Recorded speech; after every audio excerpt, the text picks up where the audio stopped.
हिंदी साहित्य की समकालीन कहानियों की श्रृंखला में आज सुनिए मीना धर पाठक की लिखी हुई कहानी रेत के घरौंदे। मीना धर पाठक जी प्रतिष्ठित हिंदी लेखिका हैं। अध्यापन उनका पेशा है और लेखन उनका जुनून। प्रस्तुत है कहानी मेरी जुबानी। मैं हूँ सीमा सिंह। हाथों को पीछे बांधे चहलकदमी करता हुआ वो आगे बढ़ रहा था। समुद्री हवाएं उसके तन मन पर सुखद अनुलेपन सा कर रही थीं। एक के पीछे एक अटखेलियां करती दौड़ती भागती आती और तट को समर्पित होती लहरों को वो मंत्रमुग्ध सा देख रहा था। आसपास बहुत से लोग भी उसी की तरह चहलकदमी कर रहे थे। कुछ लोग खारे पानी में परिवार संग स्नान का आनंद ले रहे थे, तो कुछ जोड़े आगे चल रहे अपने साथी के रेत पर बनते हुए पांव के निशान पर अपने पांव रखते हुए चल रहे थे। क्षितिज पर संध्या अपने माथे पर लाल टिकड़ी लगाए लजाते हुए अपना मुख समंदर में निहार रही थी और दिवस भर यात्रा पूरी कर थका मांदा सूर्य उसके आंचल में समा जाने को आतुर दिख रहा था। चलते चलते उसकी दृष्टि एक प्रेमी युगल पर अटक गई। वे दोनों बैठे गीली रेत पर तर्जनी से कोई इबारत लिख रहे थे, पर जैसे ही वो कुछ लिखते एक लहर दौड़ती हुई आती और उनके शब्दों को अपने साथ बहा ले जाती। वे फिर लिखते, लहर दोबारा आती और किसी शरारती बच्ची सी उनके लिखे को अपनी हथेली से पोंछ कर खिलखिलाती हुई भाग जाती। दोनों में लिखने और मिटाने की जैसे होड़ लगी थी। देखकर उसके होठों पर मुस्कान की एक रेखा खिंचाई। वो धीरे धीरे आगे बढ़ रहा था। तभी उसकी दृष्टि उन दो बच्चों पर पड़ी जो घरौंदे बना रहे थे।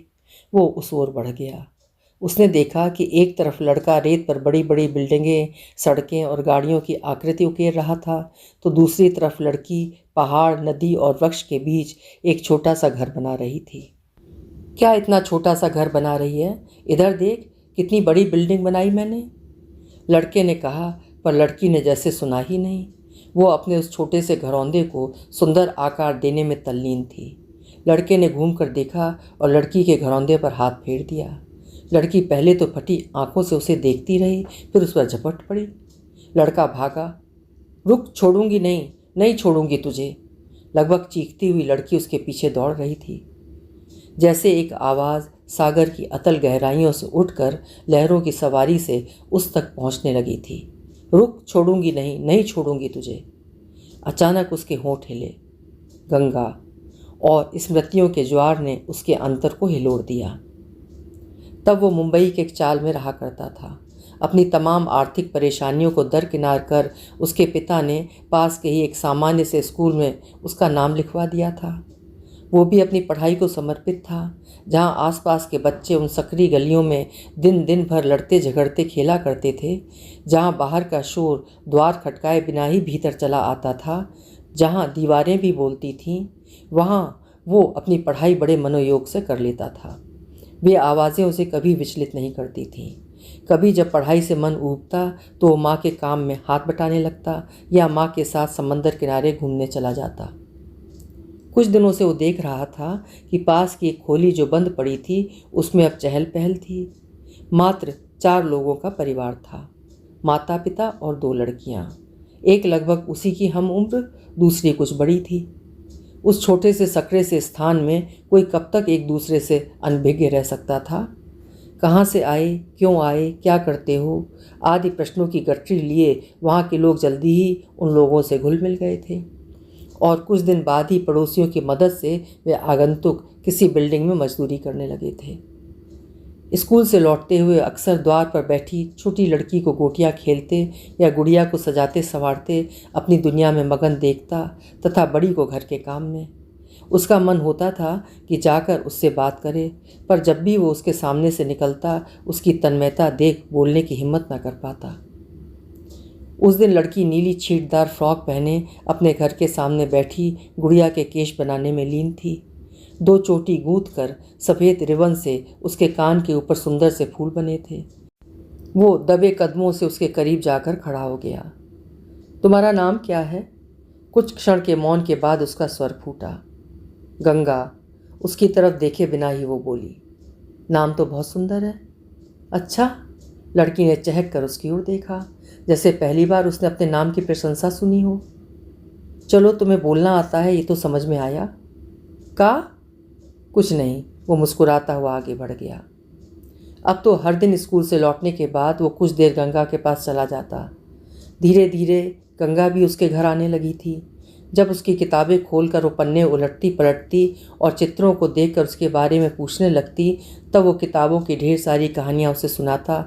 फिर गंगा भी अपने गाँव, पोखर, नदी और खेत खलिहान की ढेर सारी बातें करती।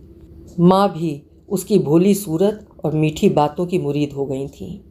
एक दो दिन वो घर ना आती तो पूछ बैठती, गंगा नहीं आ रही आजकल? लड़ाई हो गई क्या तुम दोनों की? कुछ बनाती तो कटोरी में भर कर उसके हाथ में थमा कर कहती, जा दे आ गंगा को। कभी कभी तो खुद भी उसकी दीदी के हाथ का बना लिट्टी चोखा खा आता था। समंदर देखा है तुमने? एक दिन बातों बातों में पूछा था उसने। ई का होता है? समंदर नहीं जानती? इस छोर से उस छोर तक बस पानी ही पानी। वो तो देखा है हमने, हर साल हमारे गांव में नदी का पानी आ जाता है ना। पानी आ जाता है? हाँ, चारों तरफ बस पानी ही पानी तो होता है। खेत खलिहान, फुलवारी, गांव सब डूब जाता है। इस बार तो बाबू की छाती तक पानी चढ़ाया था। कहते कहते गंगा जैसे सिहर उठी थी। अरे हाँ, कोसी मैया उफना गई थी। कोसी मैया? अरे कोसी माई को नहीं जानते? वही तो जब रिसिया जाती हैं ना, तब गांव में उनका पानी चढ़ाता है। अब समझा, तुम कोसी नदी की बात कर रही हो। हमरे गांव में सब माई कहते हैं, माई का नाम नहीं लेते ना, इसलिए। अच्छा, फिर का? उसी पानी में गांव के बाहर मंदिर पर जाके कोसी माई को पियरी और पूजा दिया गया कि माई अपना ऋषि छोड़कर अपने घर लौट जाएं, हम पर दया करें। कोसी मैया मान गई थी? कहाँ मानी, और हरा कर चढ़ाई थी। उसके चेहरे पर उदासी के मेघ घिर आए थे। ओह, फिर यहाँ कैसे? वहाँ किरा काटने से लोग मरने लगे, तब सब लोग अपनी जान लेके इधर उधर भागने लगे। किरा ये क्या होता है? सांप? सांप नहीं जानते? उससे तो बहुत डर लगता है। सुनकर आंखें निकल आई थी उसकी। हाँ, तभी तो बाबू माई का बीखो बेचकर हम लोगों को लेकर यहाँ आ गए। कहते हुए अपना गांव, घर, संगी साथी छूटने की पीड़ा उसके चेहरे पर उतर आई थी। अच्छा, तो इसलिए तुम लोग यहाँ आ गए? कहते हुए माँ हमारे पास आकर खड़ी हो गई थी। हाँ काकी, घर बह गया था, क्या करते? भोलेपन से बोली थी वो। सुनकर दिल धक से हो गया था उसका। ठीक की यहाँ आ गई, ना आती तो हम तुझसे कैसे मिलते। माँ ने गंगा का गाल थपथपाते हुए बात को घुमा दिया और उसे अपने साथ लेवा लाई। समय का ध्यान रखा करो, कितनी देर से बैठे हो, मैं देख रही हूँ। इधर तुम पढ़ाई के प्रति लापरवाह होते जा रहे हो। माँ डांट रही थी, पर उसका मन बाढ़ की भयावहता में डूबा जा रहा था। दोनों घरों में मेल मिलाप और विश्वास बढ़ा था और तभी पता चला था कि ये खोली उनके किसी नातेदार की थी और उन्हें कुछ दिन के लिए ही मिली थी। उस दिन स्कूल की छुट्टी थी और वो माँ के साथ जुहू घूमने आया था। माँ गंगा की अम्मा से पूछकर उसे भी साथ ले ली थी। श्लोक, मैं यहीं बैठी हूँ, तुम लोग सामने ही खेलना, कहीं दूर मत जाना, और पानी में तो बिल्कुल नहीं, माँ ने हिदायत दी थी। वो गंगा का हाथ पकड़कर दौड़ता हुआ लहरों के पास आकर खड़ा हो गया।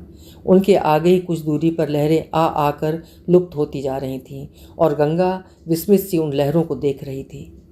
इसका दूसरा छोर कहाँ है? ये तो मैं भी नहीं जानता गंगा, बस यही छोर देखता आ रहा हूँ।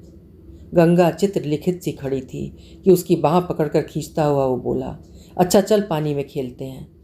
गंगा चिहुक पड़ी। अरे ना, मुझे पानी से बहुत डर लगता है। उसकी पकड़ से अपना हाथ छुड़ाते हुए वो चीख पड़ी। गंगा अपने को पीछे खींच रही थी और वो पानी की ओर। इसी खींचतान में उसकी पकड़ ढीली हुई और गंगा गीली रेत पर धम्म से गिर पड़ी। उसे गिरते देख वो जोर से हंस पड़ा। झटके से उठकर गंगा ने उसे जोर का धक्का दिया। वो भरभरा कर गिरा और पैर पटकती गंगा कुछ दूर जा बैठी और रेत समेटकर घरौंदा बनाने लगी थी। वो वहीं गिरा पड़ा, उसका सारा क्रियाकलाप देख रहा था। देखते ही देखते गंगा ने रेत पर एक सुंदर सा सपनों का महल तैयार कर लिया था। अपना काम खत्म कर गंगा हाथ झाड़ते हुए खड़ी हुई और मुड़कर देखी तो वो वहीं पड़ा था जहाँ कुछ देर पहले वो उसे धकेल कर आई थी। श्लोक, यहाँ आकर देखो ना मैंने क्या बनाया है, गंगा ने उसे आवाज़ दी। वो उठकर भागता हुआ उसके पास आ गया। अरे ये तो बहुत सुंदर बनाया तुमने, चलो खेलते हैं। घरौंदे को कुछ देर पहले गंगा का दिया धक्का वो भूल गया था। हाँ देखो, ये रहे तुम और ये हैं हम।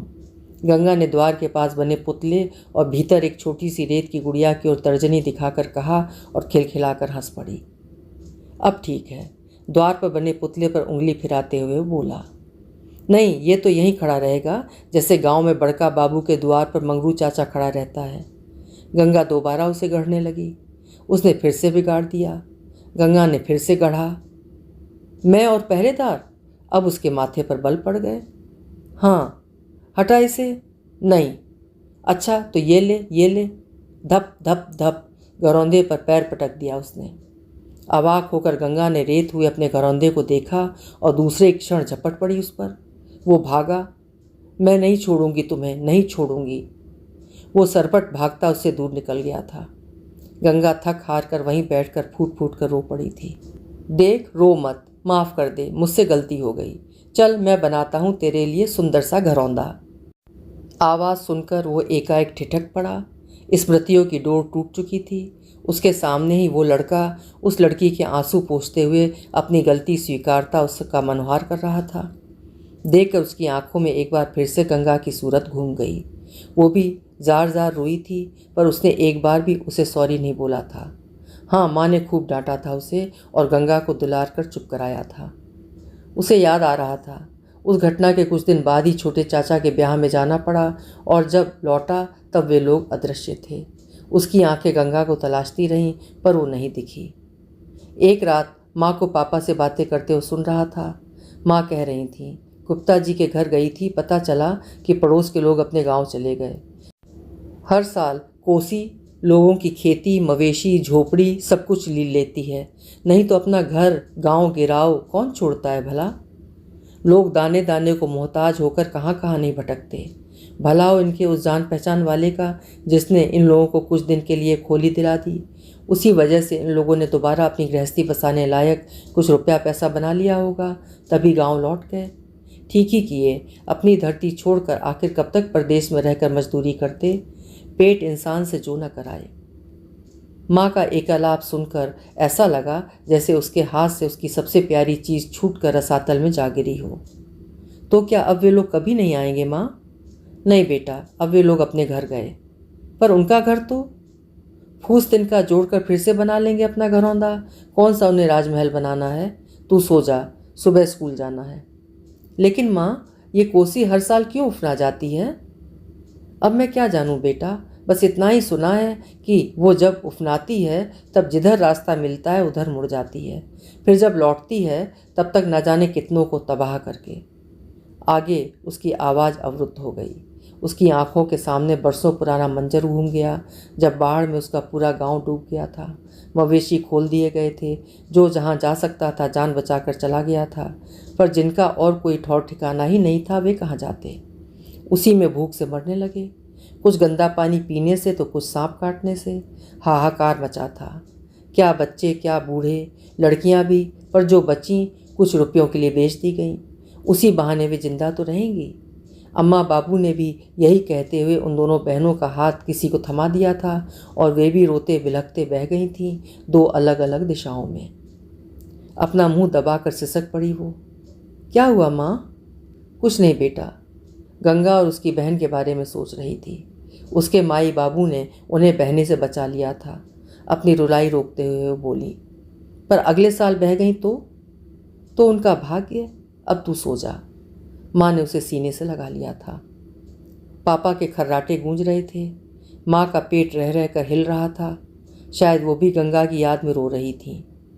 यही सोचते हुए उसने अपनी आंखें मूंद लीं। उसके बाद कई रातों तक उसे नींद नहीं आई थी। समय के साथ स्मृतियाँ भी धूमिल हो जाती हैं। इंटरमीडिएट के बाद उसका सिलेक्शन IIT में हो गया। उसके बाद एक जापानी कंपनी से अनुबंध और वो वहीं का हो गया। परंतु जब पापा के बिना माँ अकेली हो गई तब उसका मन वहाँ नहीं लगा।